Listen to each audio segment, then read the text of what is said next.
Now, to the economy now, and the economy has suffered a serious blow from the COVID-19 pandemic. But as Victor Kiprop now reports, there is a silver lining. Coronavirus case. From the day the first case was confirmed in the country, the coronavirus pandemic has shaken virtually every aspect of Kenya's economy. But the real cost of the pandemic lies in the number of jobs lost. According to the Kenya National Bureau of Statistics, a record 1.7 million people have lost their jobs between April and June this year, translating to a staggering 19,000 jobs lost every day. It's a whole lot of jobs because in a whole year, Kenya's economy creates, when growth is beyond 5%, Kenya's economy creates 900,000 jobs, about 850 to 900,000.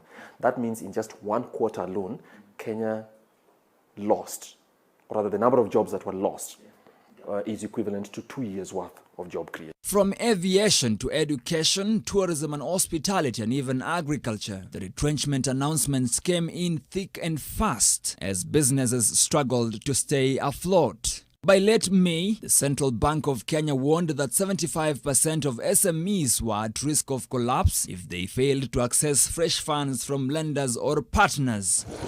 And by the end of June, the tourism sector had already lost half of its annual 163 billion shillings earnings. Those who are supposed to supply services could not do it because the conditions require you to stay away from your clients.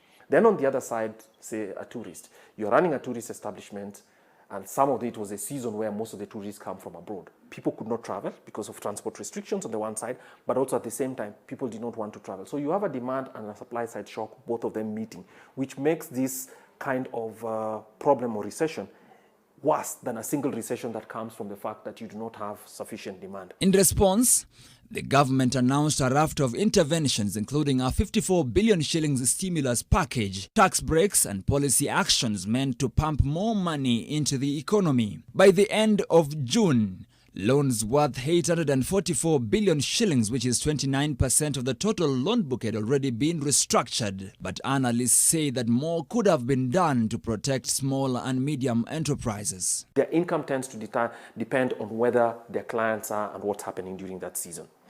Now, if that person is not able to supply goods, right, and the demand for their goods does not exist, it doesn't matter whether you have provided them with a tax break. Perhaps right now that even other countries have started opening up, we are seeing resumption of international flights, that there could be some targeted policies to support the SMEs, in particularly those who are relying on the imports as part of their raw materials as a starting point. And as the country looks to flatten the curve of infections, just how quick can the economic recovery be?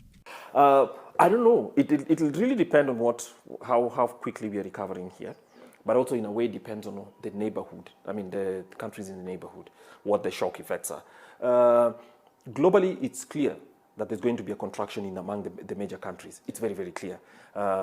Even if the vaccine comes quickly enough, it's not going to be deployed everywhere. So there's an extent to which it also depends on global conditions. I think there's some recovery for horticulture and something, but there are other exports that are not going to be at their peak.